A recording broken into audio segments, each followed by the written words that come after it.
ठीक है, ठीक है।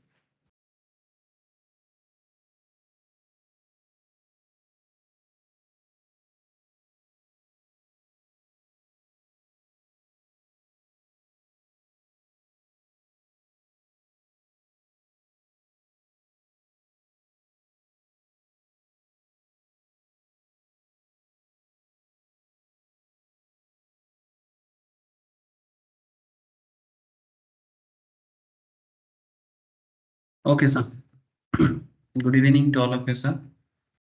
अच्छा देखो, एफएम का क्लास है और एफएम के अंदर ना हम लोग कॉस्ट ऑफ कैपिटल में बात कर रहे थे। कॉस्ट ऑफ कैपिटल में मैंने काफ़ी सारा डिस्कशन कर लिया, क्वेश्चन आंसर भी प्रैक्टिस हो गया है रिसेंटली।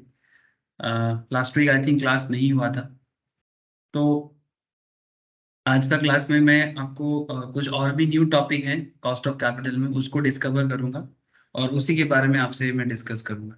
ठीक है सर, तो चलो मैं स्क्रीन शेयर करता हूँ और आपको बताता हूँ क्या है नहीं है।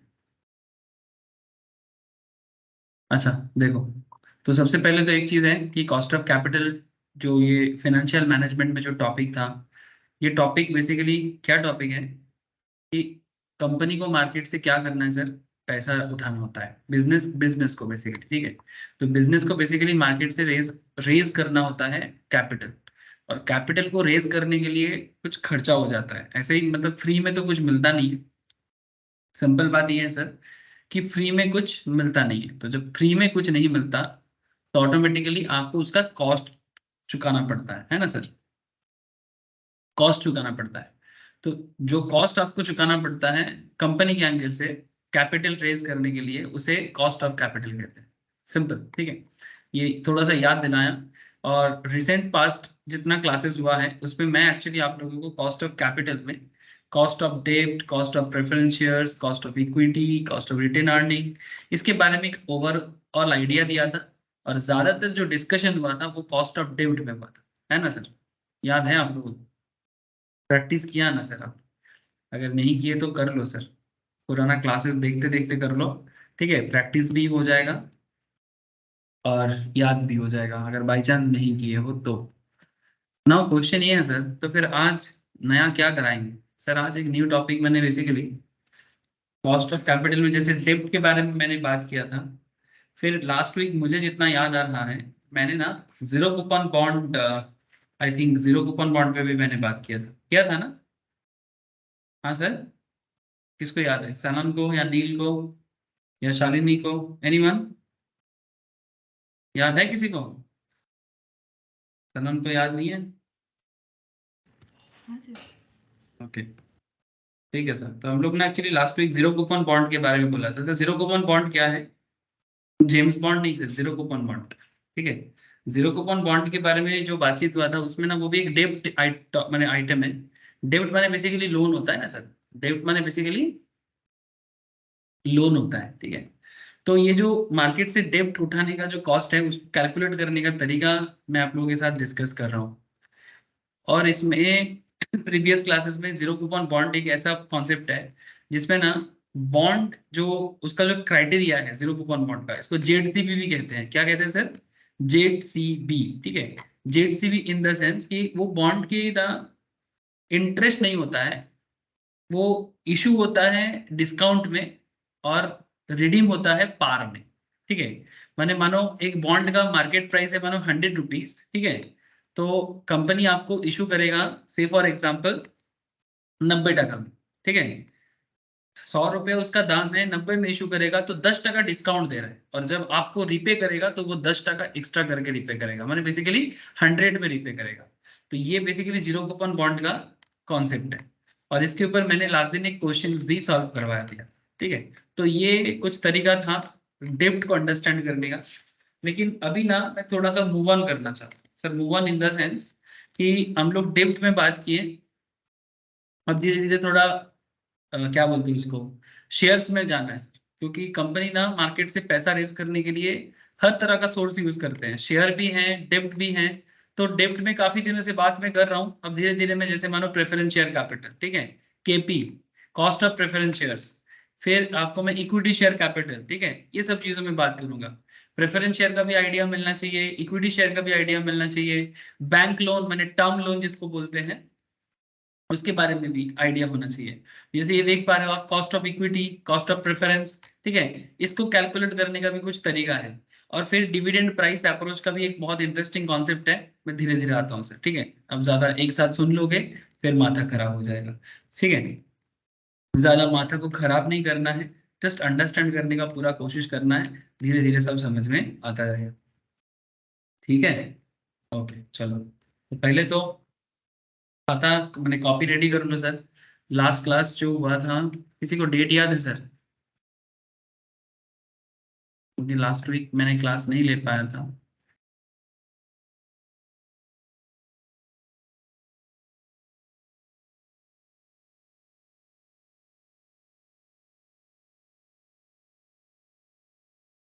मुझे थोड़ा नोट चाहिए।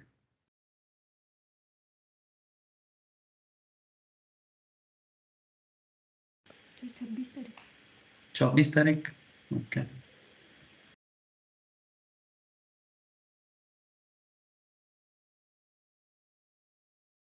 I think this one.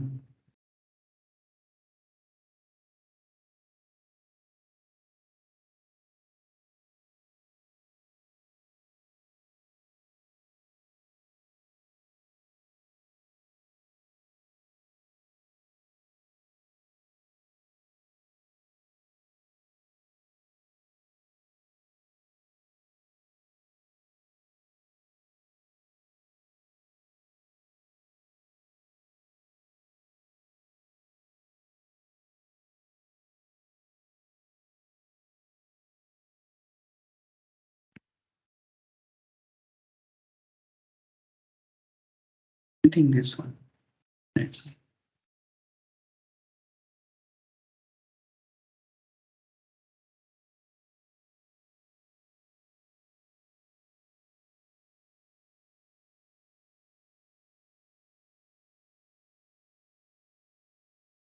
आप लोग स्क्रीन शेयर है ना सर?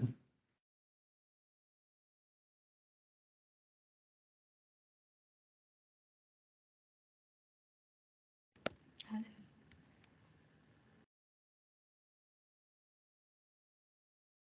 इसी के अंदर होना चाहिए था।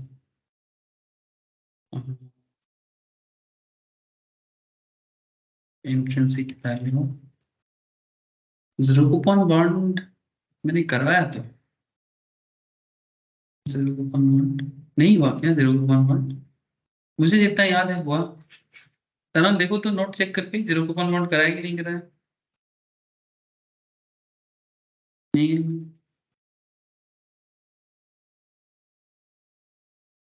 हाँ सर।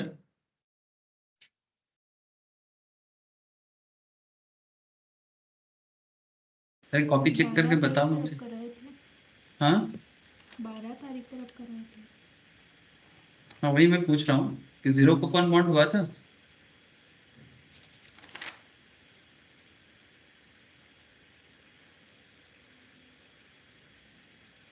नोट्स हम्म, लिखाए थे उसका तो। हाँ नोट्स लिखाया था, एक क्वेश्चन भी मोस्ट प्रोबेबली मैंने दिया था। मुझे जितना याद आ रहा है सर, क्योंकि कराने से मुझे याद रह जाता है।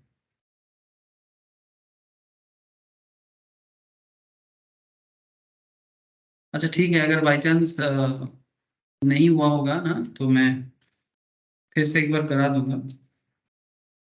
मैं देख लूंगा लास्ट क्लास को एक बार, ठीक है। एक्चुअली लास्ट एक हफ्ते से मैम का तबीयत खराब के बाद से ना मेरे को समझ में नहीं आ रहा है कि क्या हुआ है क्या नहीं हुआ है। ठीक है, मैं देखता हूँ सर। ठीक है, आज का फ्रेश टॉपिक लिखो। नीले नीले कॉपी ते नहीं, नीलटा का एकदम पड़ोसना कुछ है ना। नील सारी नहीं, किसी के टॉप कॉपी में नहीं है जीरो कूपन बॉन्ड के बारे में। हाँ, दो पॉइंट ऑफ व्यू होगा sir, investors point of view, companies point of view, कुछ भी नहीं है। क्या करते हो सर आप? ये कंपनीज पॉइंट ऑफ व्यू वाला जो है ना सर, अच्छा इसका दूसरा एक नोट हो सकता है, एक सेकंड।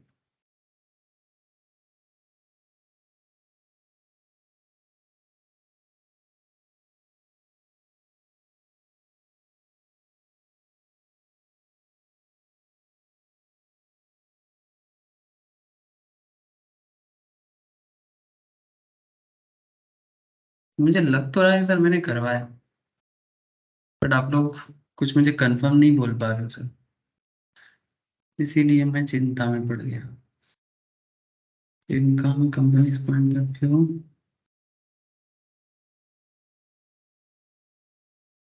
दिसंबर 24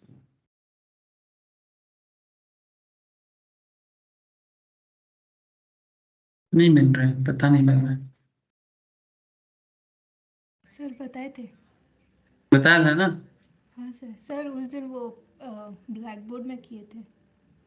ओह अच्छा, उस दिन व्हाइट बोर्ड में क्या था, प्रैक्टिस कर रहा था, इसलिए ना ऐसे नहीं करना चाहिए। Sorry sorry, thank you thank you thank you sir. उस दिन मैंने माइक्रोसॉफ्ट का व्हाइट बोर्ड यूज कर रहा था, उसके अंदर होगा, बिल्कुल होगा इसके अंदर। ठीक है ठीक है, चलो सर आ जाएगी, हेडिंग करो, आ जाएगी हेडिंग करो, हेडिंग कर लो। टर्म लोन का, क्या था, टर्म लोन, ठीक है।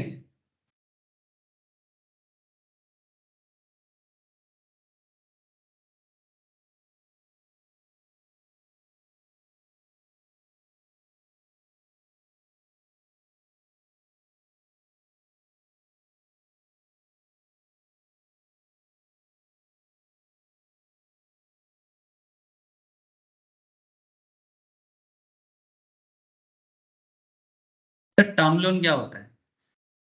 Sir term loan basically bank के थ्रू से जो लोन होता है ना, बड़े बड़े कंपनीज लेते हैं। जैसे आप लोग सुने होंगे रिसेंटली, एक बड़ा कंपनी है, आप लोग नाम सुना होगा सर, जेट एयरवेज। हाँ, हम लोग नॉर्मली शेयर मार्केट या फाइनेंशियल जो स्टॉक मार्केट क्लास में बहुत चर्चा हुआ था एक टाइम पे कि जेट एयरवेज बोल के एक बहुत फेमस एयरलाइन कंपनी था, उसका ओनर तो जेल हो गया। आप लोग शायद जो लोग थोड़ा बहुत जानते हो पता होगा, वही चक्कर है, लोन वगैरह रीपे नहीं कर पाया। ठीक है, ये सब झमेला हुआ है। Cost of the term loan, so cost of term loan क्या है? Cost of term loan that is, इसे प्यार से फाइनेंशियल वर्ड में कहते हैं केटी। क्या कहते हैं सर? केटी। जैसे हम लोग डेब्ट में क्या पढ़े हैं, केडी। ठीक है, डेब्ट में कहते हैं केडी, यहाँ पर कहते हैं केटी। ठीक है, इसको भी सॉल्व करने का वही तरीका है, इंटरेस्ट जो भी आपका रहेगा इंटू 1 - टी। ठीक है, इस तरह से करते हैं। जो भी आपका इंटरेस्ट होगा इंटू 1 - टी करने से, क्योंकि इंटरेस्ट ना टैक्स शील्ड जनरेट करते हैं। आपके बिजनेस पे अगर लोन है और लोन का अगर आप इंटरेस्ट तो पे करोगे ही ना, तो इसमें बिजनेस को क्या सुविधा होता है, कॉन्सेप्ट क्लियर करना सर, ये पहले बहुत बार मैंने बोला कि बिजनेस पे लोन रहने से, उसका इंटरेस्ट रहने से टैक्स में बचत होता है, क्योंकि इंटरेस्ट इज एन एक्सपेंस, वो पीएल को डेबिट करता है, और पीएल डेबिट होने से प्रॉफिट कम होता है, और प्रॉफिट कम होने से ऑटोमेटिकली टैक्स भी कम होता है ना। सिंपल लॉजिक है, बस ये सिंपल लॉजिक दिमाग में रखना sir. So interest into 1 - T. However यहाँ पर थोड़ा लिखिएगा, however if there is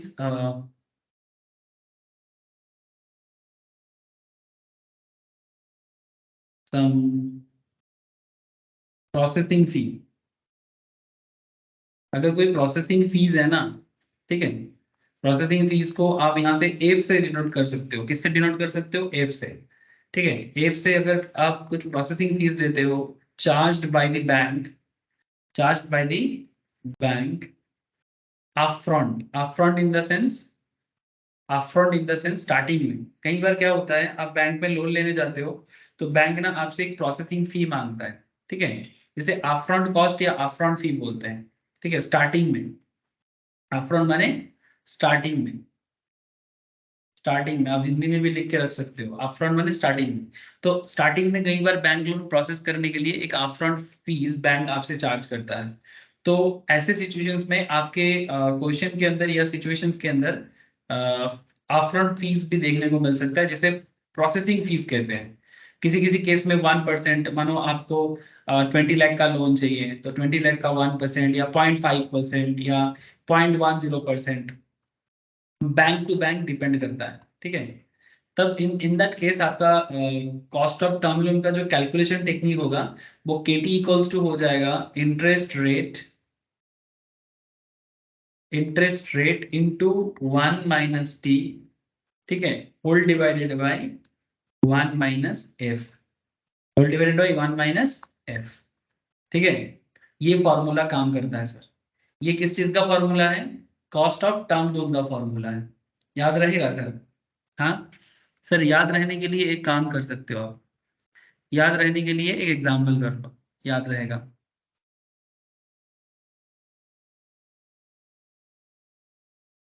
चलो, जैसे आपको मैं बता रहा था ना कि बिजनेस में फिनेंशियली ये सब चीजें मैनेज करना कितना इंपॉर्टेंट होता है। जैसे मानो जेट एयरवेज, ठीक है, मैं जस्ट लिखूंगा नरेश गोयल, ठीक है।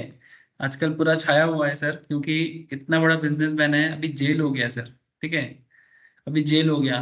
अभी काफी लोगों को खराब लग रहा है, बट सर कुछ तो प्रॉब्लम हुआ है ना, बिजनेस भी खत्म हो गया, ठीक है। ये देखो इनका रिसेंट सिचुएशंस देखो, इतना अवार्ड वगैरह मिला जेट एयरवेज, ये देखो international Goyal save serve the board on the international, बहुत सारे काम किया, बट रिसेंटली इनको अभी आई थिंक कहाँ पर, पुणे में ही कहीं पर होगा, ताता को आई थिंक न्यूज होगा, ताता जानिस तो नहीं?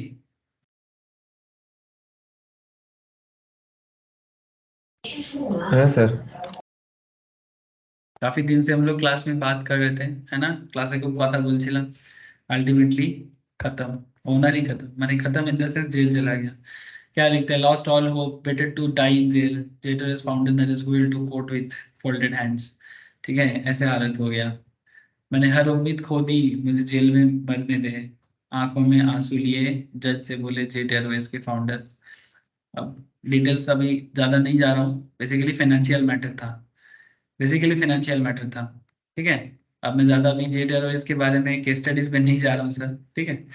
अब बात को समझे, मैंने बेसिकली बिजनेस में पैसा रेज करने के लिए कंपनी को बहुत सारे चीजें करना पड़ता है, बहुत सारी चीजें करना पड़ता है, but I hope you understand कि बिजनेस को चलाने के लिए आपको प्रॉपर फाइनेंशियल प्लानिंग होना भी बहुत जरूरी होता है।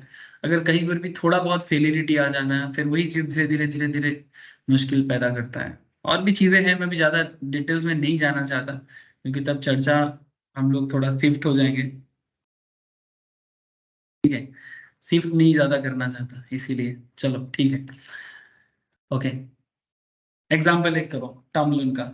मानो कि आपको लोन इशू करना है, ठीक है, ना आपको कंपनी के लिए क्या करना है, लोन इशू करना है, मैंने बैंक से लोन लेना है कंपनी के लिए। तो मानो कंसिडर है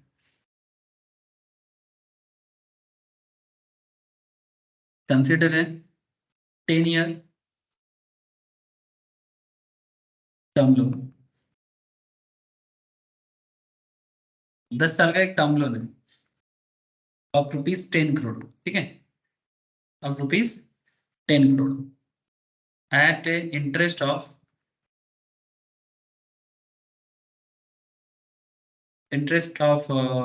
14% से फॉर एग्जाम्पल, ठीक है।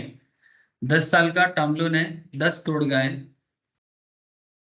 इंटरेस्ट रेट है 14% का, मैंने 14% इंटरेस्ट पे बैंक से आपने लोन लिया था, ठीक है। टैक्स रेट गवर्नमेंट बता रहा है, tax rate is 30%, and upfront fees, upfront upfront fees मैंने बेसिकली जिसको हम लोग बैंक लोन के हिसाब से क्या बोलेंगे सर, प्रोसेसिंग फीस, क्या बोलेंगे, प्रोसेसिंग फीस, ठीक है।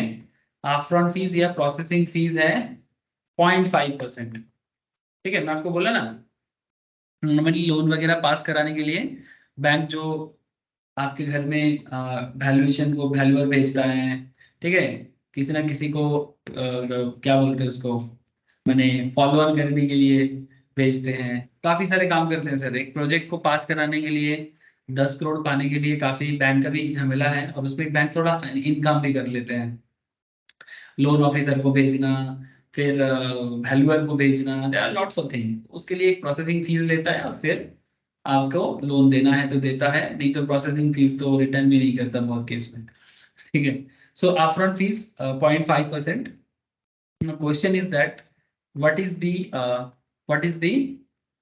cost of the term loan? What is the cost of the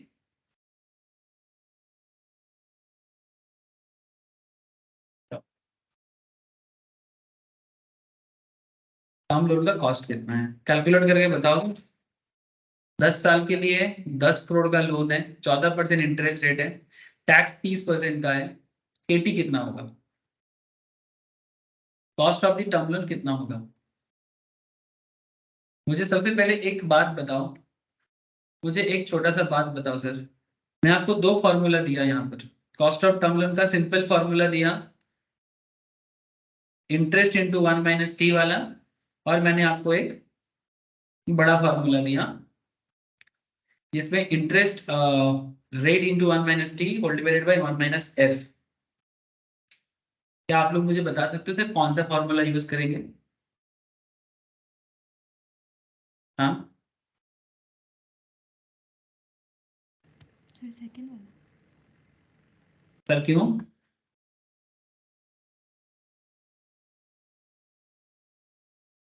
fast वाला क्यों नहीं? प्रोसेसिंग फी सेकंड वाला में है ना। थैंक यू सर, बस इतनी सी बात है। ठीक है, प्रोसेसिंग फी सेकेंड वाला में है, तो ऑब्वियस बात है कि हम लोग प्रोसेसिंग फी वाला फॉर्मूला को यूज करेंगे, इसीलिए मैंने आपको पहले ही लिखा के रखा। सो इंटरेस्ट रेट आपको जितना है इंटू 1 - टी करिए,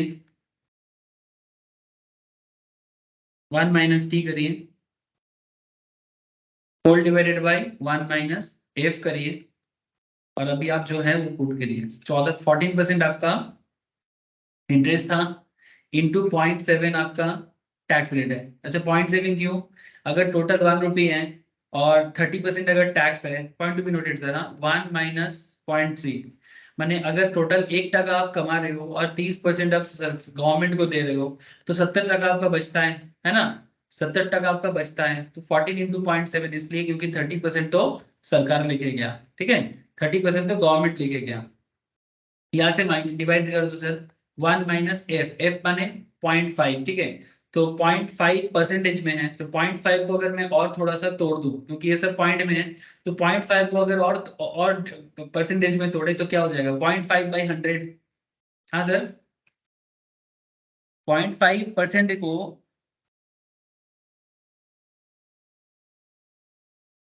अगर मैं और थोड़ा पॉइंट में डिस्ट्रीब्यूट करूं, तो 0.5 डिवाइडेड बाई 100 करना है, तो कितना आता है? 0.005।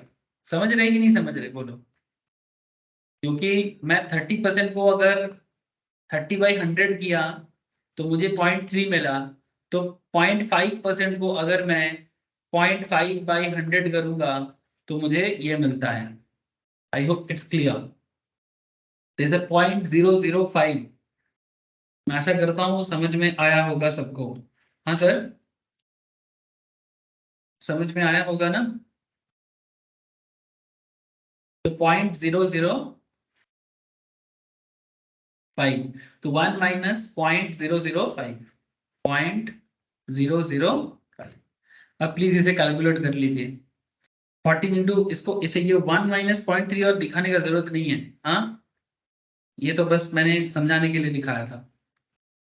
14 इंटू 0.7 डिवाइडेड बाई 1 - 0.005, सिंपल है ना? 14 इंटू 0.7 कर लो, 14 इंटू 0.7 मतलब होता है 9.8, डिवाइडेड कर दो इसका, 9.8 डिवाइड कर दो 1 - 0.005, 1 - 0.005, 1 - 0.005 कितना होता है? 0.995, 0.995, तो डिवाइडेड बाई 0.995। अब 9.8 को डिवाइड कर दो, 9.8 को डिवाइड कर दो 0.995 पे, तो कितना होता है? 9.85। कितना होता है सर? 9.85। ठीक है, आया सर?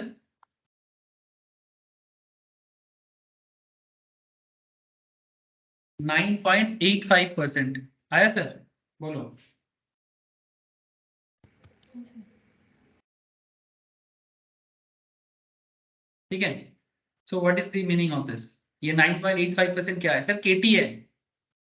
केटी माने cost of the term loan, cost of the term loan माने बेसिकली ये जो लोन हम लोगों ने लिया था बिजनेस के लिए 10 साल के लिए 10 करोड़ का 14% रेट में, टैक्स वगैरह सब देने के बाद मेरा इफेक्टिव रेट पड़ रहा है 9.85%। मैंने अगर मैं 100 रुपया लिया तो मेरा खर्चा पड़ जा रहा है पेमेंट करने के लिए, लोन को चलाने के लिए पर 100 रुपीज में 9.85 rupees. This is after tax. हाँ, ये टैक्स देने के बाद, टैक्स देने के पहले तो 14% बोल के ही रखा था, ये टैक्स देने के बाद का कॉस्ट है। तो इससे क्या समझ में आता है?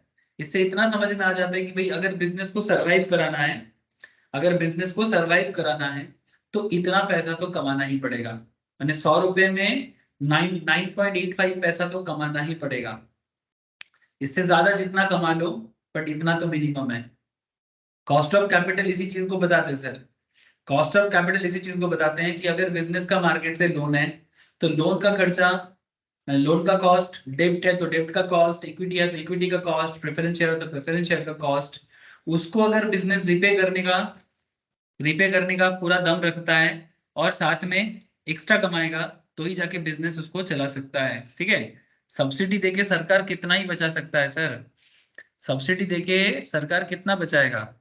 हाँ, ये गवर्नमेंट ऑर्गेनाइजेशंस का हालत इस तरह से ना डे बाई डे डिटोरिएट इसीलिए होता गया क्योंकि गवर्नमेंट ऑर्गेनाइजेशन ज्यादातर केस में सरवाइव नहीं कर पाया।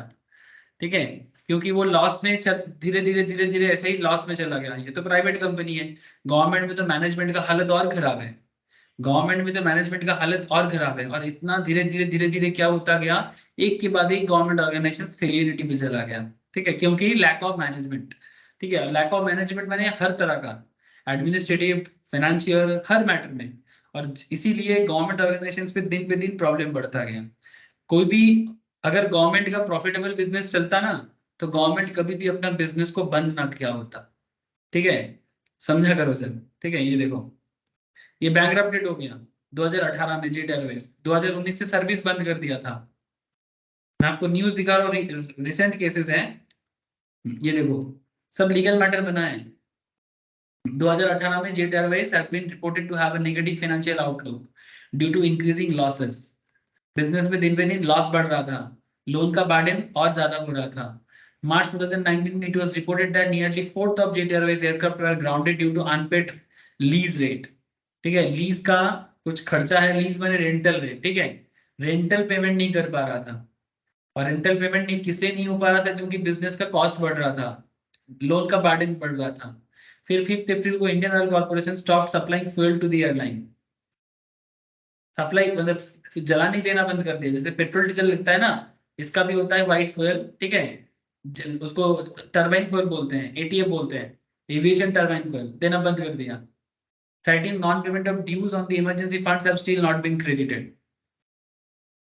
ड्यू क्लियर नहीं कर पा रहा था। 17 अप्रैल को airline suspend all flight operations due to lenders rejecting 4 billion of emergency funding. मैंने लोन देने के लिए जहां जहां अप्लाई किया था, 4 बिलियन लोन के लिए अप्लाई किया था, 4 बिलियन का, 4 बिलियन लोन के लिए अप्लाई किया था पर लेंडर ने रिजेक्ट कर दिया। और फिर धीरे धीरे membership in the international air transport association was suspended. 17 June, after non-acceptable offers of Etihad Airways and Hinduja Group, lenders to Jet Airways decided to refer the company at NCLT। फिर tribunal में लेके गया, फिर bankruptcy proceedings 1.2 billion का हुआ डेब्ट, यानी इतना लॉस हो गया सर 1.2 बिलियन का। फिर धीरे धीरे रिस्टार्ट करने का भी कोशिश किया। और रिसेंटली तो इसका जो फाउंडर है नरेश गोयल, उनका सिचुएशन आप देख ही पा रहे हो, अभी ये रिसेंट सिचुएशन है। ठीक है, तो ये हालत है सर। ऐसे ऐसा होते हैं बिजनेस में, होते हैं। मैं आपको रियल सिचुएशन समझाने के लिए थोड़ा ये सब चीज दिखाया। ठीक है, कि किस तरह का सिचुएशन देख सामने आ जाता है सर फाइनेंशियल प्रॉब्लम के कारण। ठीक है, ये बिजनेस लैक ऑफ मैनेजमेंट में जाने से ही ये प्रॉब्लम होता है। ठीक है, और कुछ भी नहीं, लैक ऑफ मैनेजमेंट के कारण ही होता है, चाहे बिजनेस बड़ा हो या छोटा, ये प्रॉब्लम थोड़ा हो जाता है। ठीक है, अब ये बहुत जब ज्यादा हो जाता है ना, सिमिलर कारण से एयरलाइंस में किंगफिशर एयरलाइंस बंद हो गया, सिमिलर कारण से विजय माल्या का। ठीक है, सिमिलर कारण से बंद हो गया। जेट एयरवेज का भी सिमिलर काइंड ऑफ है, थोड़ा बहुत इधर उधर। ठीक है, चलो मैं अब ज्यादा और नहीं बोलूंगा, बस आपको थोड़ा बताने के लिए कि सर रिसेंट प्रॉब्लम है, बहुत मार्केट में चर्चा चल रहा है और फाइनेंशियल मैटर्स है, तो थोड़ा जानना चाहिए, बता दिया। और टर्म लोन भी सीख गए, ठीक है। तो कॉस्ट को मैनेज करना बहुत जरूरी है, बार बार बोल रहा हूँ सर, कॉस्ट को मैनेज करना बहुत जरूरी है सर। तो फिर हम लोग अभी तक क्या क्या सीख लिए सर? हम लोग ज्यादातर अभी तक जो बात की है ना क्लास में, वो मैक्सिमम इस पॉइंट पे बात की है, केडी पे मैक्सिमम बात किस पे की है? केडी पे की है, और केटी पे, अभी केटी में मैं बोला, बीच में जेडसीबी में बोला था, जीरो कूपन बॉन्ड में। लेकिन सर अभी ना मैं शेयर पे जाना चाहता हूँ। किस पे जाना चाहता हूँ? शेयर। एक सेकंड, चलो। सर शेयर माने, सर शेयर माने मार्केट से कंपनी जो शेयर इशू करता है उसका कॉस्टिंग कैसे कैलकुलेट होता है? सर शेयर का भी तो टाइप है, हाँ सर, शेयर का भी टाइप है।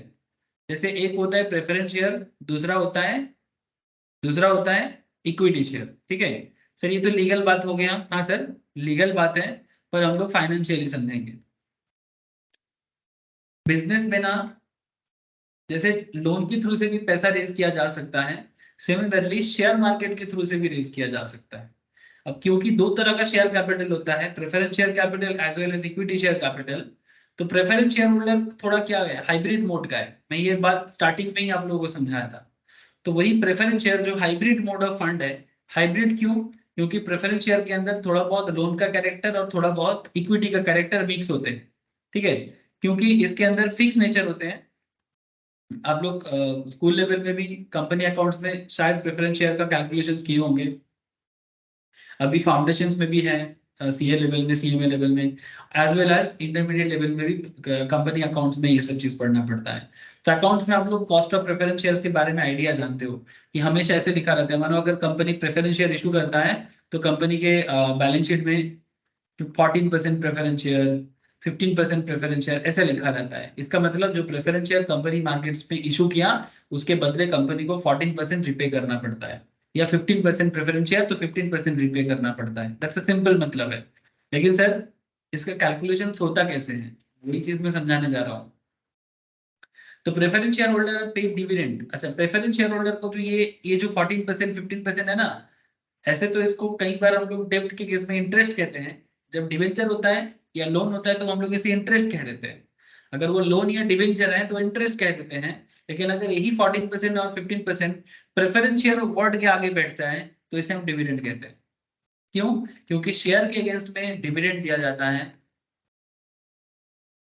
और लोन के अगेंस्ट में इंटरेस्ट दिया जाता है। तो बस कैरेक्टर चेंज होता है, पैसा तो वही है सर। बोलता है कि पैसा तेरा कितना सारा नाम है, ठीक है, हाँ सर। जैसे बोलते हैं भगवान को दो तो दक्षिणा, किसी को दान करो तो डोनेशन, ठीक है। टीचर को, डॉक्टर को दो तो फीस, ठीक है। बस में दो तो भाड़ा, ठीक है। भिखारी को दो तो दान, ठीक है। सिमिलरली शेयर होल्डर को मिले तो डिविडेंड, लोन होल्डर को मिले तो इंटरेस्ट, सब पैसा का ही अलग अलग नाम है। समझ रहे हो सर? नाम वही, मतलब काम वही, पैसा, लेकिन पहचान सिचुएशन टू सिचुएशन अलग हो जाते हैं। किसी चीज को कभी इंटरेस्ट के नाम से बोला जाता है, कभी किसी को डिविडेंड के नाम से बोला जाता है। पैसा तेरा कितना नाम। तो preference shareholder are paid dividend at a specified rate on a face value of preference share. Payment of dividend to the preference shareholder are not mandatory but are given priority over the equity shareholder. Preference share holder को जो पैसा या dividend दिया जाता है ना, वो mandatory नहीं होता है। मैंडेटरी नहीं होता है सर। माने अगर कोई कंपनी प्रेफरेंस शेयर इशू करता है और बाद में अगर डिविडेंड नहीं देता है, तो क्या वो कंपनी इस तरह का काम कर सकते हैं? द आंसर इज यस, कर सकता है, क्योंकि मैंडेटरी नहीं है, ठीक है, क्योंकि मैंडेटरी नहीं है। लेकिन सर ऐसा ज्यादातर करेगा नहीं। क्यों नहीं करेगा? क्यों नहीं करेगा? ये देखो, ये रिसेंट कुछ न्यूज़ेस हैं, ये देखो, ये एफले इंडिया बोल के कंपनी है, स्टॉक मार्केट लिस्टेड कंपनी है। ये देखो, मैं जस्ट आपको न्यूज के लिए दिखा रहा हूँ कि मार्केट में प्रेफरेंस शेयर का कैसे सिचुएशन देखने को मिलता है, अप्रूवल मिलता है। देखो, Affle India stock opened lower at 1016.55 in early deals today against the previous close. चलो ये तो शेयर का दाम हो गया स्टॉक मार्केट में, बट आपको मैं जो चीज बताने जा रहा हूँ उसको आप देखें। ये रिसेंटली मैंने स्टॉक ट्रेडिंग के लिए भी स्टॉक मार्केट ग्रुप में इस कंपनी के बारे में मैंने शेयर किया था। अच्छा, shares of FL India in news today after the company's board, ध्यान से देखना, company's board approved an issues of 69 lakh fully paid preference shares, 69 lakh fully paid preference shares जिसका फेस वैल्यू है 2 rupees, aggregating to an amount not exceeding rupees 749 crore. The allotment of preference shares will be done at a price of 1085 per equity shares for 6% higher to the previous close of 1025 on BSE. Basically preference share issue करने के लिए company को approval मिला है, preference share issue करने के लिए company को अप्रूवल मिला है। ये रिसेंट न्यूज है। इस तरह का न्यूज आपको और भी मिलेगा, जैसे अलोक इंडस्ट्रीज, ये भी एक बड़ा फेमस कंपनी है स्टॉक मार्केट में। इसका देखो Reliance investment post Reliance investment Alok industries shares zoom 51%। ये जनवरी 5 तारीख का खबर है। क्या बोलता है? बोलता है कि shares of Alok industries 20% upper circuit, मैंने शेयर काफी लॉन्ग रन किया। और फिर यहाँ पर क्या बोलते हैं, कंपनी है सब्सक्राइब्ड, ये देखो क्या लिखता है, कंपनी है सब्सक्राइब्ड इतना अमाउंट, कितना है भाई, कितना जीरो है, 2 4 6 9, 330 करोड़, आई थिंक 3300 करोड़, ठीक है, 3300 crore sir.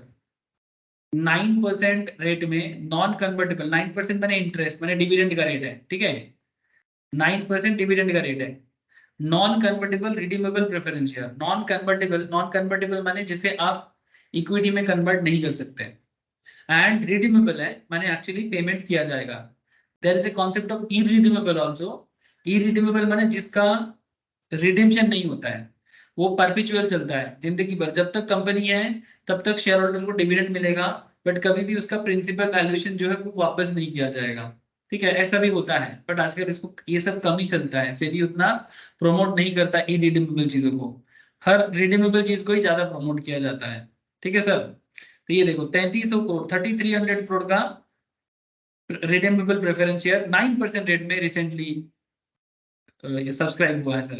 The acquisition of this preference share is a related party transactions approved by shareholder of Reliance and is an on an arm length basis. The promoter group of group companies are not interested in the above transaction. It said आपकी खबर है, ठीक है, अब मैं ज्यादा और news में नहीं जाना चाहता।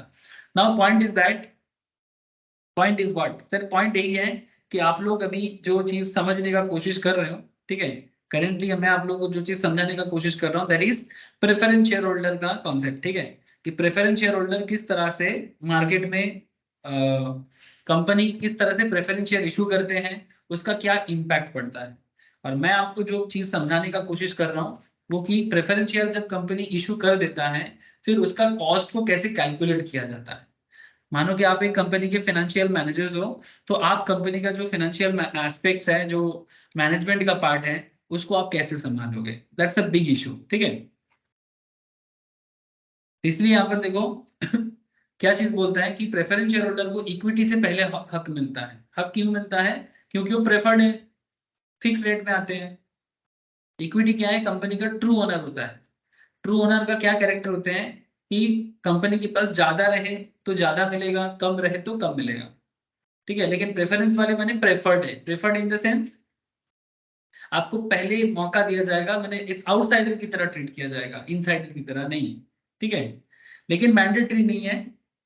इसका मतलब अगर कंपनी फेलियर होता है तो शेयर होल्डर लोग मतलब जबरदस्ती नहीं कर सकता। बिजनेस का सिचुएशन अच्छा हो तो बिल्कुल देगा, अगर खराब है तो फिर वो सब्जेक्ट टू रिस्क है। इसलिए जब भी देखना म्यूचुअल फंड में या शेयर मार्केट में पैसा लगाने के टाइम पे क्या बोलते हैं, सब्जेक्ट टू मार्केट रिस्क। अगर बिजनेस खराब हो जाता है, लॉस में चले जाते हैं, तो आप पैसा क्लेम नहीं कर सकते अगर आप शेयर में पैसा लगा रहे हो तो, ठीक है। शेयर बाजार रिस्की इसीलिए होते हैं क्योंकि शेयर बाजार माने शेयर क्या मतलब, शेयर का क्या मतलब, बिजनेस का पार्ट आपको मिलता है। तो अगर बिजनेस मार्केट रिस्क के कारण खराब हो जाता है तो फिर इसमें आप कुछ नहीं कर सकते हैं। लेकिन सर अगर आप लोन प्रोवाइड करते हो बिजनेस को, अगर आप लोन देते हो तो वो रिस्क ही नहीं है, लोन आपको मिलेगा, ठीक है। लोन का रिटर्न नॉर्मली मिलता है, लोन का भी रिस्क होते हैं, नॉन परफॉर्मिंग एसेट्स का risk, but that's a different risk. Market risk अलग होता है, डिफॉल्ट रिस्क अलग होता है, ठीक है। The payment of dividend to the preference shareholder are not charged as expense but treated as an appropriation of after tax profit. Point to be noted. Preference share holder को जो payment किया जाता है, डिविडेंड दिया जाता है, वो government को टैक्स देने के बाद दिया जाता है, इसलिए इसे एप्रोप्रिएशन ऑफ प्रॉफिट भी कहते हैं। मैंने एक्चुअली प्रॉफिट होने के बाद ही प्रेफरेंस शेयर को मिलता है। लेकिन डिविडेंड मतलब क्या बोलते हैं उसको, डेब्ट का जो इंटरेस्ट है, ये चीज मैंने पहला क्लास में समझाया था, I think cost of capital का पहला पहला या दूसरा दूसरा या तीसरा तीसरे क्लास में, मतलब अर्ली स्टेज ऑफ क्लास में ही मैं ये चीज बताता हूँ। मैं इवन तो कंपनी का फाइनेंशियल डेटा निकाल के आपको समझाता हूँ।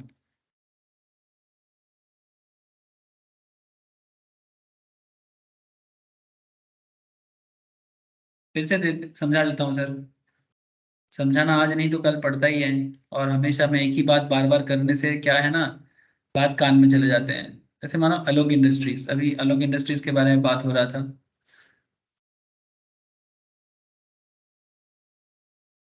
अब इसका शेयर का ग्रोथ को अभी छोड़ो, उसमें बात नहीं करना है, फिनेंशियल्स में चलते हैं। और आप जरा इधर इधर देखें, ये देखो, ये अलोक इंडस्ट्रीज का फिनेंशियल ईयर 2022-23 का क्या है, इनकम स्टेटमेंट है, ठीक है।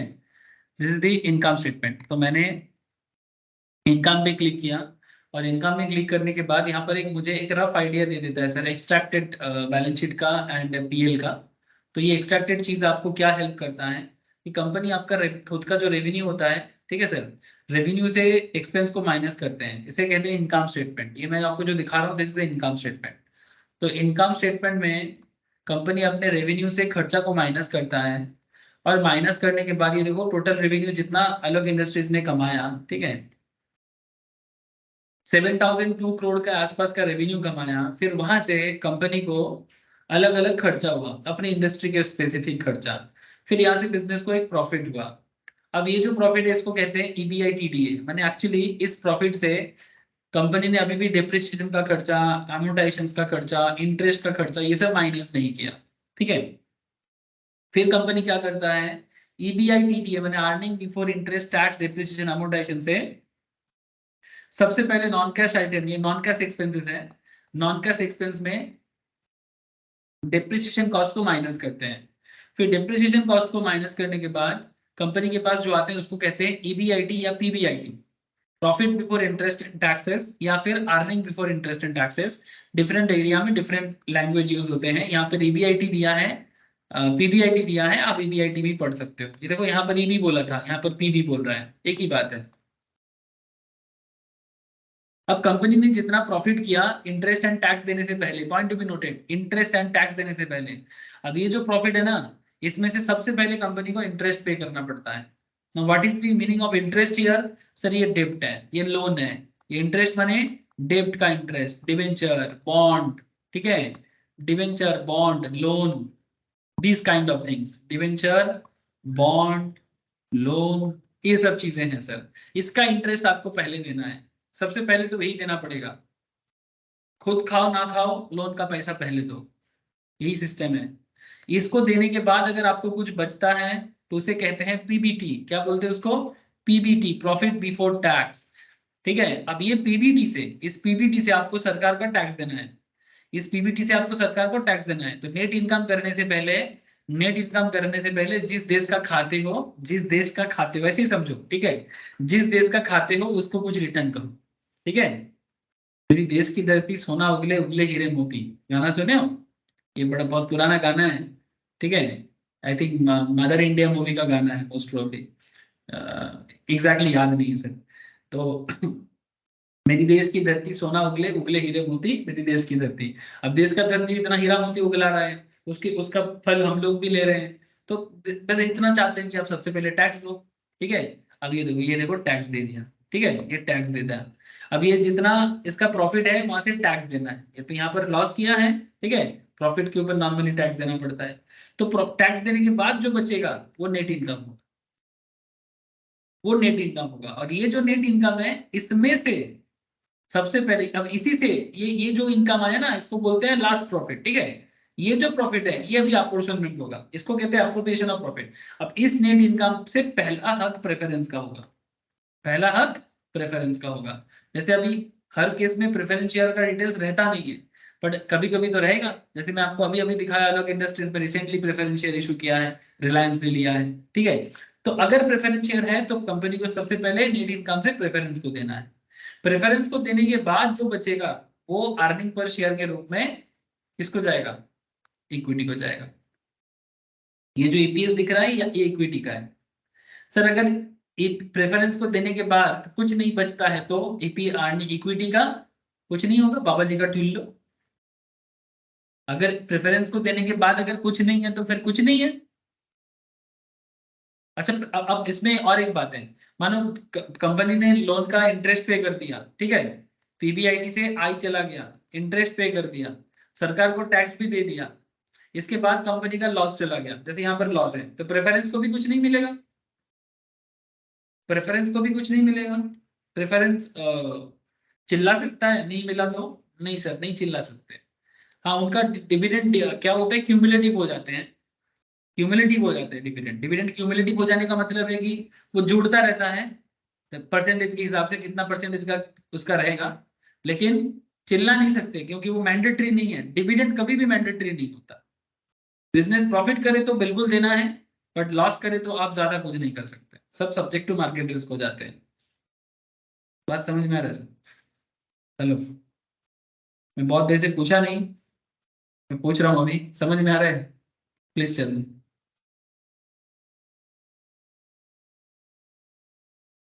Yes sir. ठीक है, तो इस तरह का सिचुएशंस होते हैं सर। कैरेक्टर समझा तो फिर बाकी क्वेश्चन भी समझ में आ जाएगा।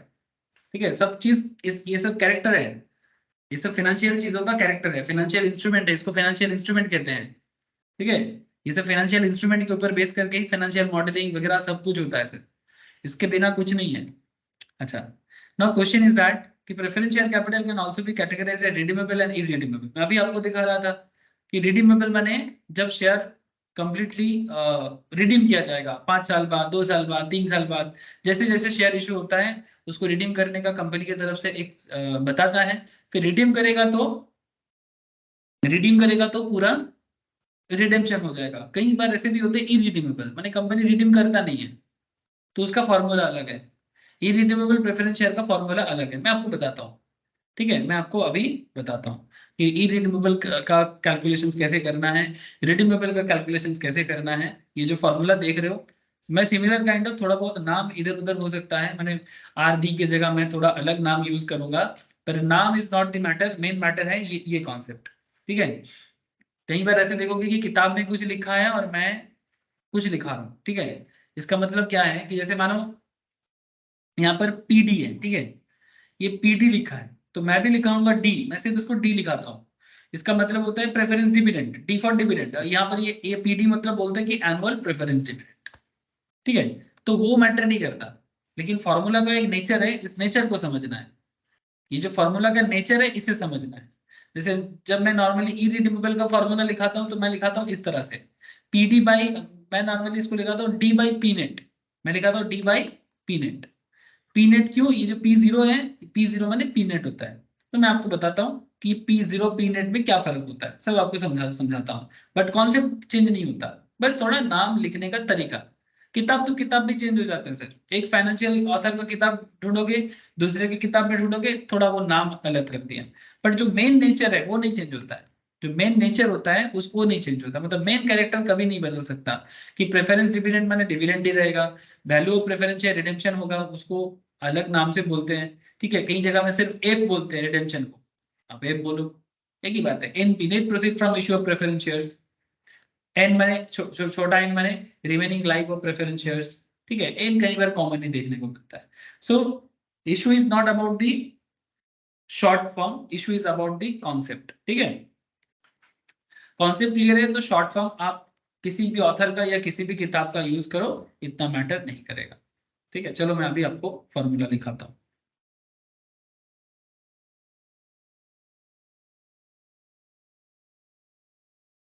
लिखो sir,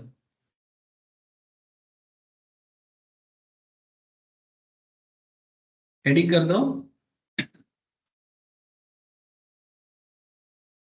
calculation of cost of preference share. ठीक है, cost of preference share. The discussion and formulas are exactly similar to bonds or debentures. Bond का या डिबेंचर का फॉर्मूला का जो कैरेक्टर होता है ना, सिमिलर काइंड ऑफ कैरेक्टर होते हैं प्रेफरेंस डिविडेंड का कैलकुलेशन करना, क्योंकि सेम काइंड ऑफ फिक्स देना पड़ता है। एक ही डिफरेंस होते हैं sir, the only difference is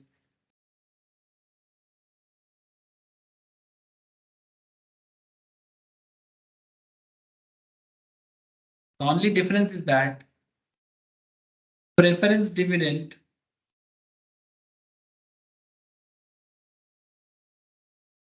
is not a tax deductible expenses.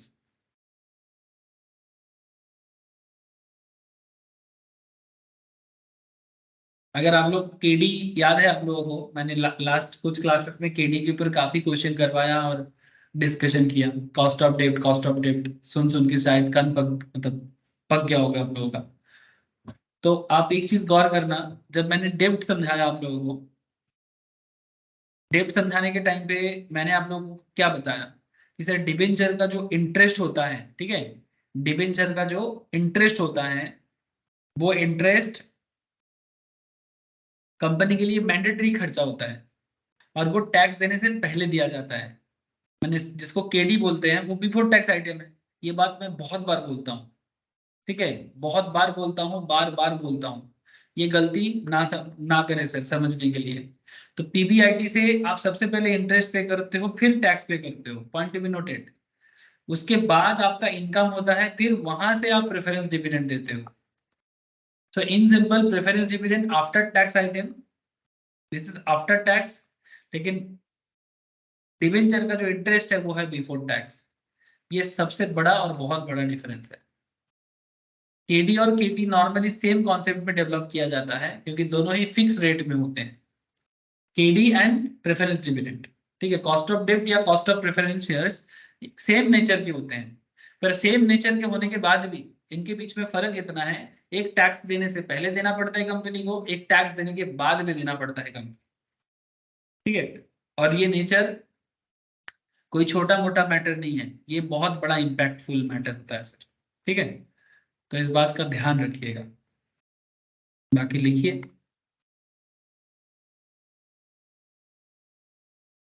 Case 1,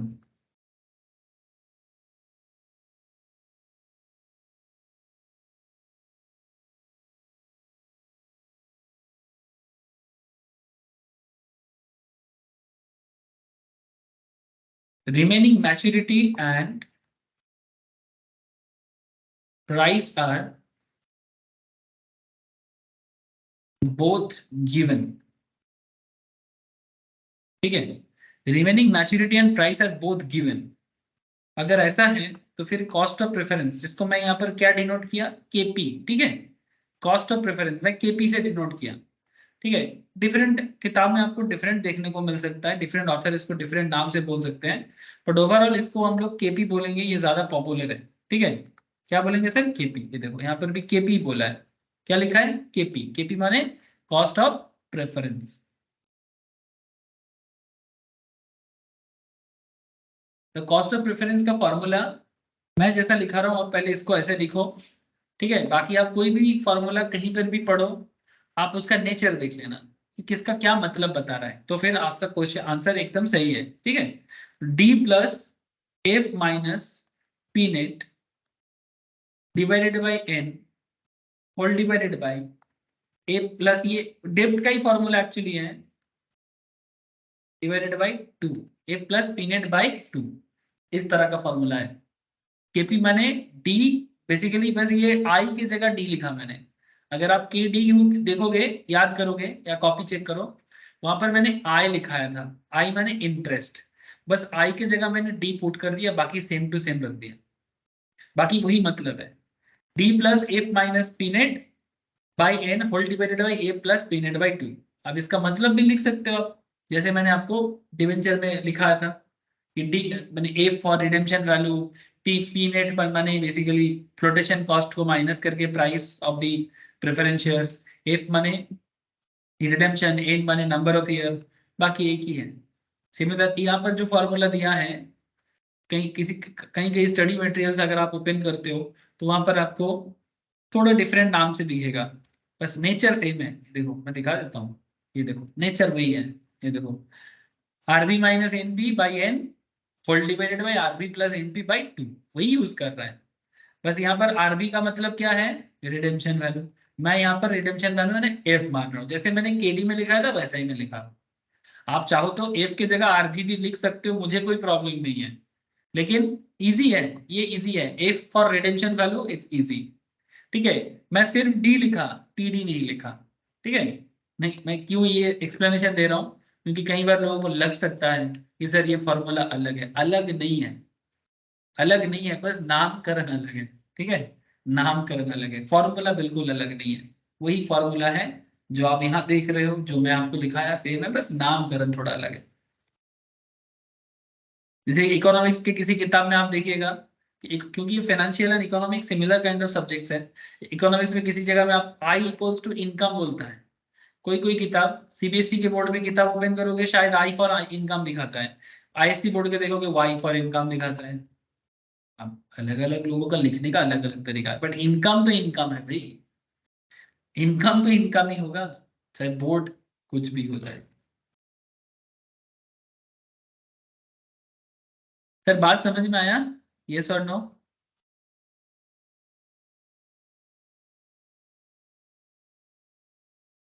hello, हाँ सर, समझ आ रहा है कि नहीं? हाँ सर।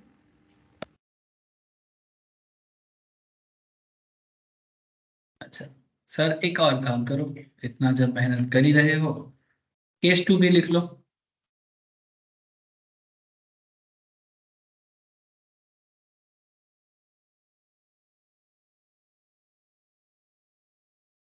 केस 2 में आप लिख लो सर, मैच्योरिटी अगर गिवन नहीं है, मैच्योरिटी नॉट गिवन, ठीक है,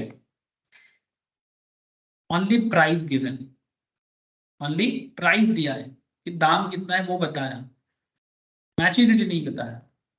ऐसे हालत में प्रेफरेंस शेयर का कैलकुलेशन कैसे करोगे, मैच्योरिटी नहीं दिया, ठीक है। मैंने कब मैच्योर करेगा, मैंने बेसिकली इरिडीमेबल है ना, इसमें लिख सकते हो। जैसे हम लोग इससे पहले परपिचुअल रेट के बारे में पढ़ा था ना, परपिचुअल रेट, इससे पहले मैंने आपको किसी चीज में लिखाया था परपिचुअल डेब्ट के बारे में, सिमिलर वैसा ही है। लिख सकते हो ब्रैकेट में, फॉर्मूला फ्रॉम परपिचुअल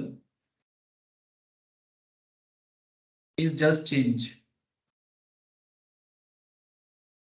तो क्या हो जाएगा, D by P net, D by P net, D for dividend and price का नेट प्राइस, नेट प्राइस माने फ्लोटेशन कॉस्ट को एडजस्ट करके, पी नेट, हाँ सर, पी नेट, पी और उसके नीचे नेट। इसको लिखने का और भी तरीका है, इसको लिखने का और भी तरीका अपनाया जाता है, जैसे कि ये भी एक तरीका अपनाया जाता है।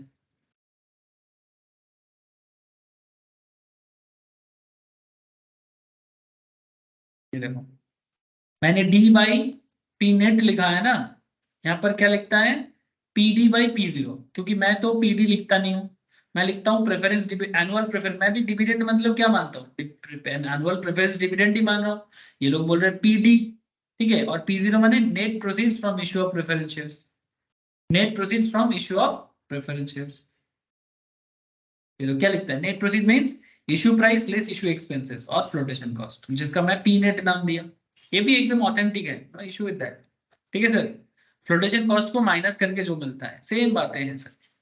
बस हाँ, अब मेंशन कर देना, जब भी आप लिखोगे मेंशन कर देना कि what is the meaning of, जैसे यहाँ पर वेयर वेयर लिखा है ना, आप भी लिख सकते हो where D for dividend, P net माने net proceeds from issue of preference share. लिख दो, ठीक है सर, ये लिख दो कि डी फॉर क्या है और पी नेट माने क्या है, यही है। D for annual preference dividend है एंड पी नेट माने net proceeds from issue of preference shares, ठीक है। अरे लिख, ठीक है, लिख लिया।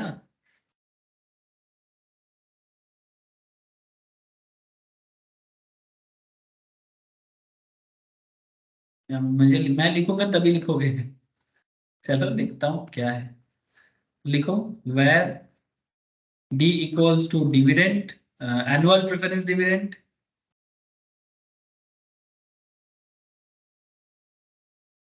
Annual pref dividend,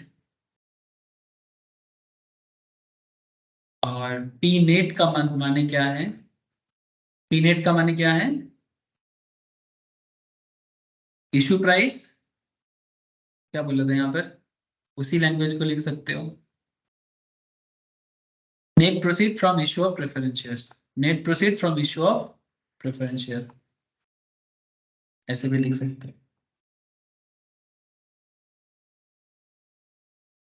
net proceeds from issue of pref share,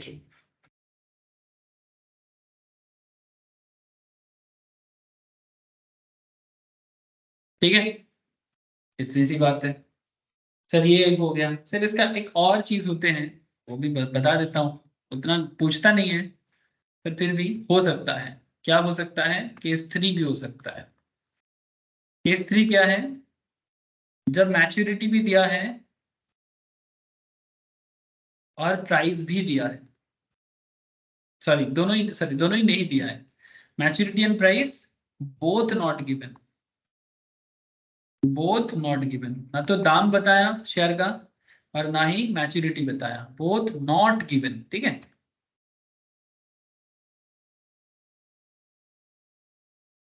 not given, या फिर ऐसा भी हो सकता है price not given but maturity given, ऐसे भी हो सकता है। ये स्लैश है ना,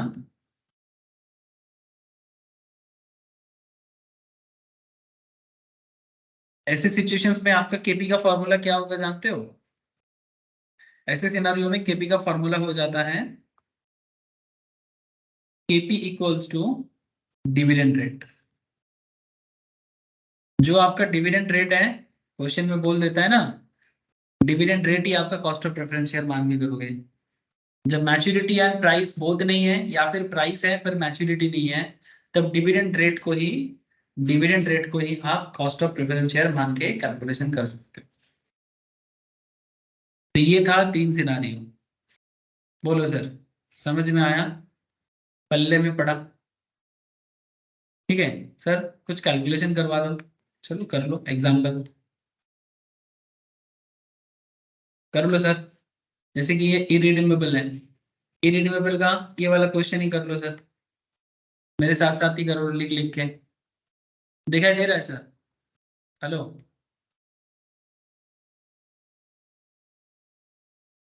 क्वेश्चन दिख रहा है सबको। हाँ सर।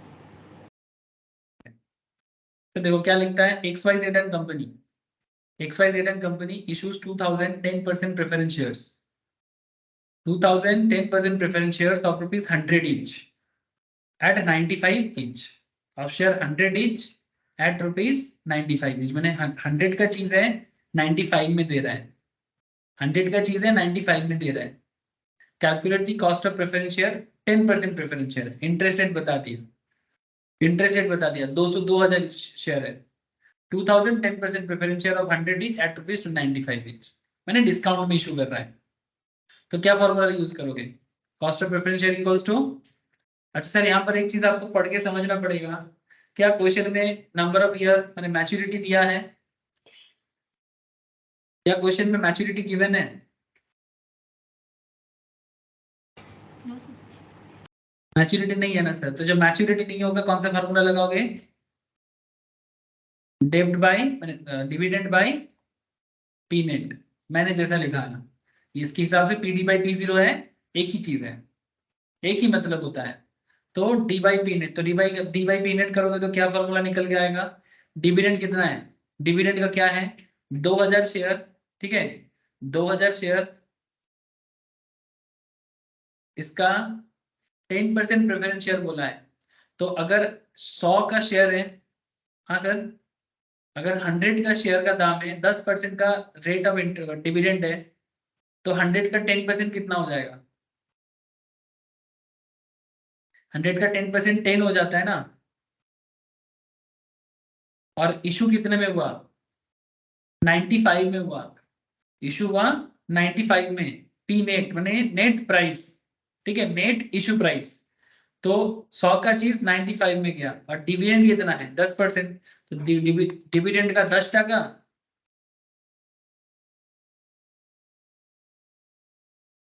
डिविडेंड का 10 टका, और इशू का 95। डिविडेंड का 10, इशू का 95, आपको कॉस्ट मिल जाएगा, करके देखो। 10/95 करके कितना आ रहा है? हाँ सर, 10/95 करके कितना आया सर? 0.1052 इंटू कर दो 100, 10.52 या 53, 10.53, देखो 10.53%। अब इसमें नंबर ऑफ शेयर का हिसाब भी दे दिया, 2000 शेयर, उसका 10 रुपीज, इधर 2000 शेयर, उसका 95। ऐसा भी करोगे तो भी आएगा, ऐसा करोगे तो भी आएगा। बेसिकली कॉस्ट को लेके काम है ना सर, तो आप डायरेक्टली भी कर सकते हो, यहाँ पर दिखाया नंबर ऑफ शेयर के साथ, आप डायरेक्ट भी कर सकते हो। मैंने ओवरऑल सिनारियो तो ऐसा ही हुआ होगा, 2000 शेयर 10 टका करके, मैंने 10% डिविडेंड है, और 2000 शेयर जिसका इशू प्राइस 95 है। तो सिंपल आपका कॉस्ट कैलकुलेट करना है, D by P net, D for dividend, D for annual dividend, P net बने नेट इशू प्राइस। तो नेट इशू प्राइस 95 है, एनुअल डिविडेंड 10 है, तो 10/95 हो जाते हैं 10.53। कोई डाउट है सर? लिख लो लिख लो, कोई डाउट है क्या किसी को?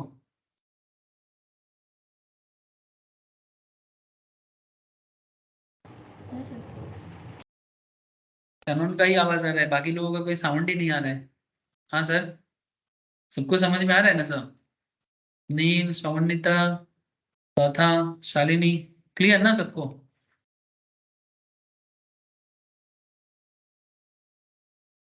हाँ सर, बोलो।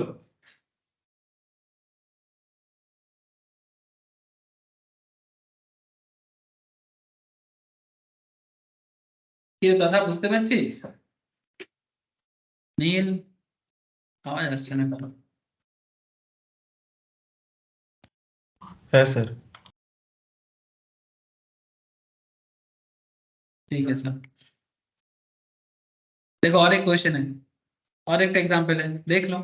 If R energy is issuing preferred stock, share का नाम क्या है? R energy.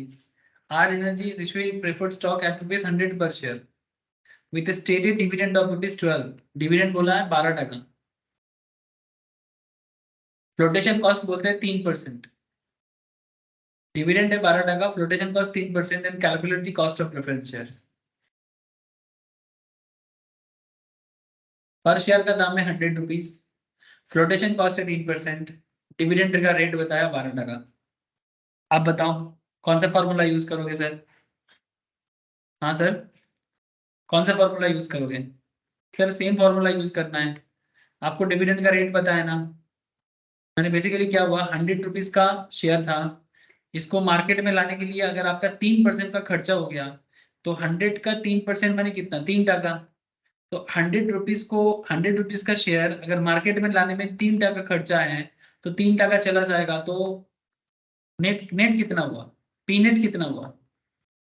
97। हाँ सर, पी नेट 97 हुआ, और 12 टका आपका डिविडेंड है, तो 12/97, कर लो हिसाब।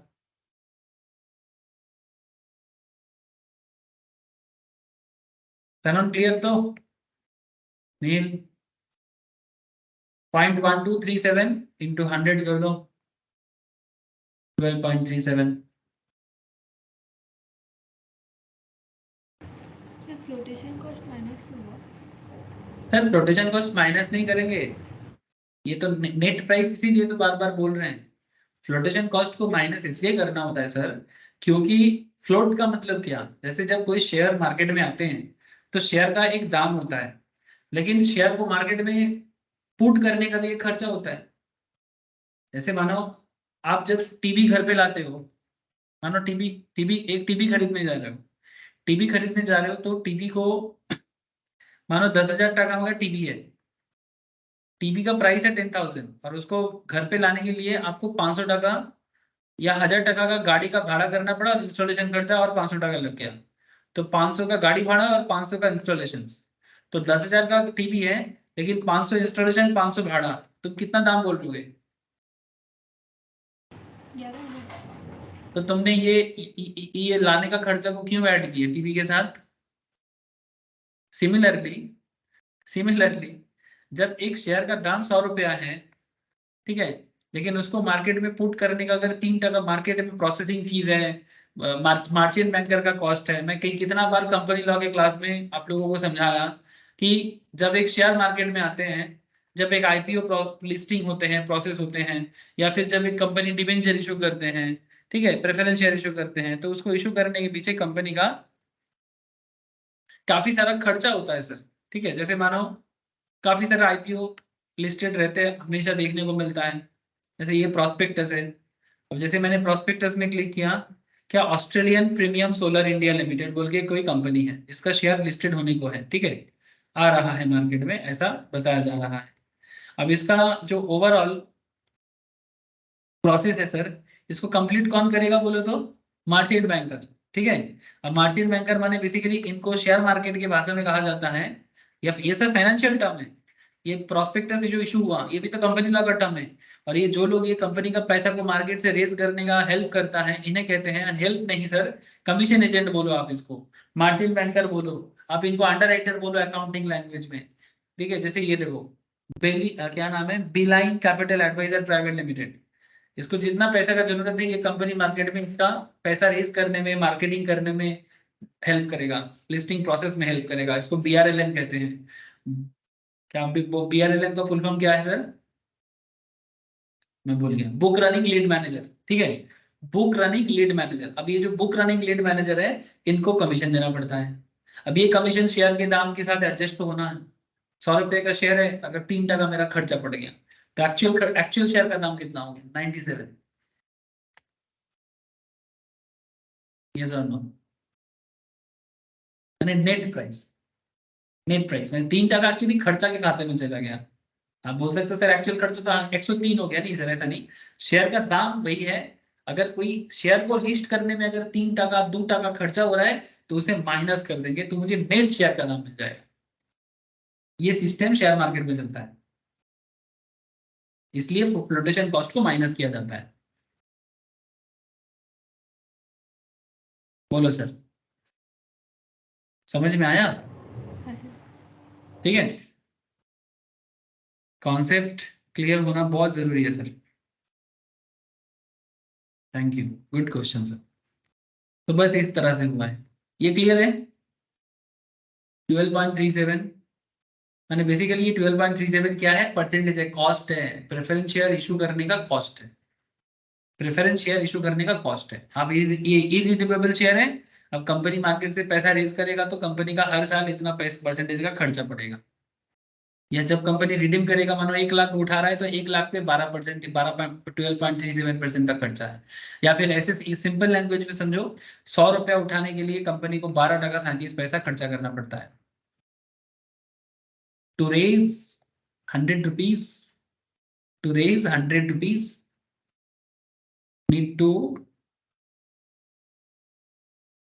need a expense of rupees, need a cost, ठीक है, need a cost of rupees 12.37 पैसा, you need to bear 12.37 पैसा as a cost to raise 100 rupees as a capital। अब 100 की जगह 1 लाख बना लो, 2 लाख बना लो, 10 लाख बना लो, 2 करोड़, 10 करोड़, 100 करोड़, 200 करोड़, जैसे जैसे जैसे जैसे कंपनी है वैसा वैसा खर्चा। तो ये मैं आपको जो दो क्वेश्चन कराया सर, ये इरिडीमेबल का केस था। इरिडीमेबल माने कंपनी रिडीम नहीं कर रहा है। अब मैं आपको जो एग्जांपल देने जा रहा हूँ ये रिडेम्पशन का है। रिडेम्पशन माने मैं अभी वो फॉर्मूला यूज करूंगा, इसी फॉर्मूले का जो मेरा वर्जन है, मैंने जैसे आपको लिखाया डी प्लस, ऐसे मैं कोई बना नहीं, ये वो भी फाइनेंशियल मैंने टीचर्स का ही है, फाइनेंशियल जो ऑथर्स है उन्हीं का है, बट एक ही चीज है, D plus F minus P net by N whole divided by A plus P net by 2। Same यही चीज का फॉर्मूला है। ये रिडीमेबल केस है, ये जो मैं अभी समझाने जा रहा हूँ रिडीमेबल केस है। मैंने कंप्लीटली कंपनी 2 साल में 3 साल छोड़ छोड़ के या 1 साल छोड़ छोड़ के रिडेम्पशन कर देगा। सर एक एग्जांपल हो जाए, चलो हो जाए तेरी बल्ले बल्ले। चलो sir X Y Z limited issue करता है 2000 share, 10% preference share of rupees 100 each and 95। ठीक है 100 ईच है, फिर उसको 95 में इशू किया जा रहा है। Company proposes to redeem the preference share at the end of 10th year। देखो बता दिया 10 साल बाद रिडेम्पशन करेगा, 10 साल बाद रिडेम्पशन करेगा, बता दिया। From the date of issue, जिस दिन इशू कर रहे हैं उससे 10 साल बाद। कैलकुलेट करो कॉस्ट ऑफ प्रेफरेंस शेयर। कैसे करोगे, आपको पता है formula, cost of preference share equals to D plus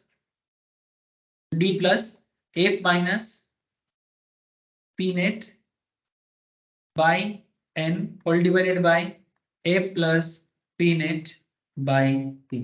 बस यही है जो यहाँ है वही है, बस ये अपना वर्जन से। ठीक है मतलब समझ के करना है। डी फॉर क्या है सर, डी फॉर डिविडेंड है। डी फॉर क्या है सर, डी फॉर है डिविडेंड, डी फॉर है डिविडेंड।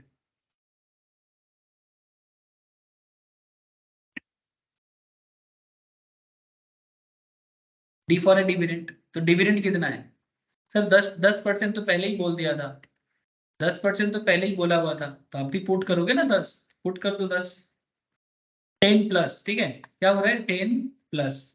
अच्छा ये है रिडेम्पशन वैल्यू, रिडेम्पशन कितने में करेगा, 100 रुपए में करेगा। इशू कितने में हो रहा है 95 में, पी नेट मैंने नेट इशू प्राइस। ठीक है so 10 plus 100 minus 95 divided by N, N माने नंबर ऑफ ईयर 10। ठीक है whole divided by 100 plus 95 divided by 2, ये फॉर्मूला का पार्ट है। बस कैलकुलेट करके देखो ये आने का 0.1077, इसको इनटू परसेंटेज में कन्वर्ट कर देना 100 में, तो 10.77%, 10.77%।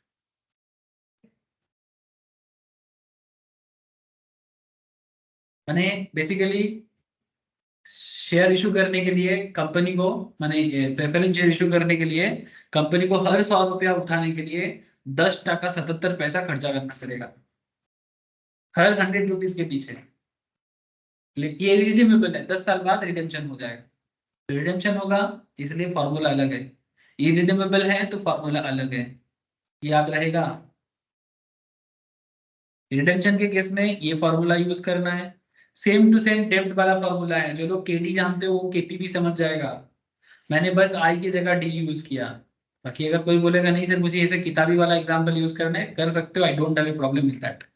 बट एक ही बात है, बस जब भी आप फॉर्मूला लिखोगे जहां पर लिखने का जगह होगा आप वेयर का मतलब बता दो, वेयर इफ का मतलब बता दो, पी नेट का मतलब, हर केस में बताना पड़ता है कि आपने क्या किस चीज का मतलब क्या लिया, बस मतलब बता दो, कोई दिक्कत नहीं है। ठीक है समझ गए सर, प्रेफरेंस शेयर का कॉन्सेप्ट क्लियर है।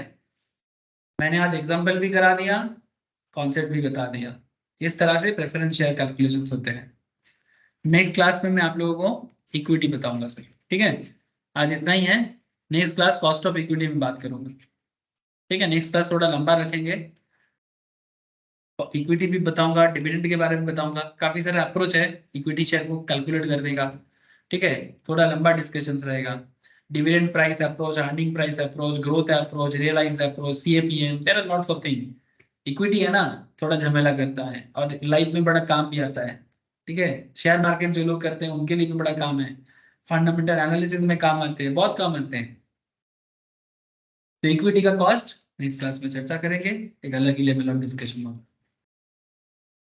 थैंक यू सर, तो फिर आज इतना ही है।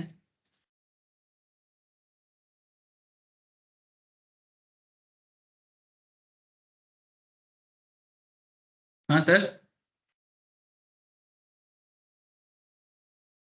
अभी बुझते पेरे छे?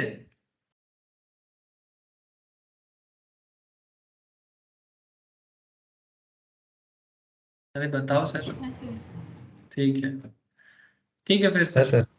ओके, बाय सर, फिर good night to all of you.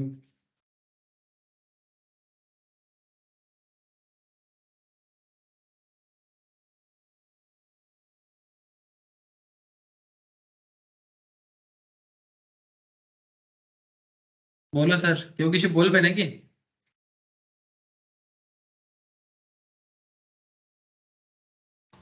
राक्षी sir. आज